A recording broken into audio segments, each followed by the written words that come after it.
अस्सलाम वालेकुम। आपको अपने चैनल में वेलकम कहती हूँ। क्या हाल है आप सबके? तो आपकी दुआओं से अल्हम्दुलिल्लाह मैं बिल्कुल ठीक हूँ।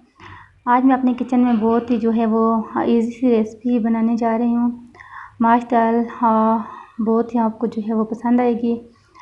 तो यहाँ पर माश दाल जो है वो मैंने 2 से 3 घंटे पहले भिगो दी थी और यहाँ पर कढ़ाई में मैंने ऑयल डाल दिया है। ऑयल यहाँ पर गर्म हो गया, इसमें मैंने लहसुन शामिल कर दिया और लहसुन बस उसको मैंने तकरीबन 10-12 सेकंड के लिए हल्का सा जो है वो किया। इसके बाद इसमें मैंने प्याज शामिल कर दिया और प्याज को हमने जो है वो मीडियम ब्राउन करना है, यानी कि हमने ज़्यादा इसको ब्राउन नहीं करना। और इसके बाद इसमें जो है वो टमाटर ऐड कर देने हैं।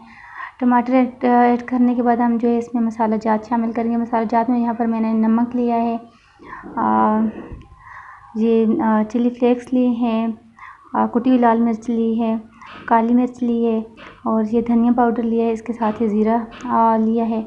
तो ये चीज़ें जो है मैं इसमें शामिल कर दूँगी और इसके बाद जो है वो मसाले को अच्छे से भून लेंगे। तकरीबन 5 से 6 मिनट के लिए हम जो है वो इस मसाले को भूनेंगे। जितना हमारा मसाला जो है वो अच्छे से रेडी होगा तो हमारा जो कोई भी सालन है वो बहुत अच्छा तैयार होता है। मसाले पे हमें सबसे ज़्यादा जो है वो तवज्जो देने की ज़रूरत होती है। तो यहाँ पर हम इसे अच्छे से जो है वो कर लेंगे, भून लेंगे। इसके बाद जो है इसमें तो यहाँ पर देख सकते हैं हमारा जो मसाला है वो बिल्कुल अच्छे से रेडी हो गया है। तो अब मैं इसमें पहले से धुली हुई दाल ऐड कर दूँगी और दाल को हमने यहाँ पर जो है वो फ्राई करना है।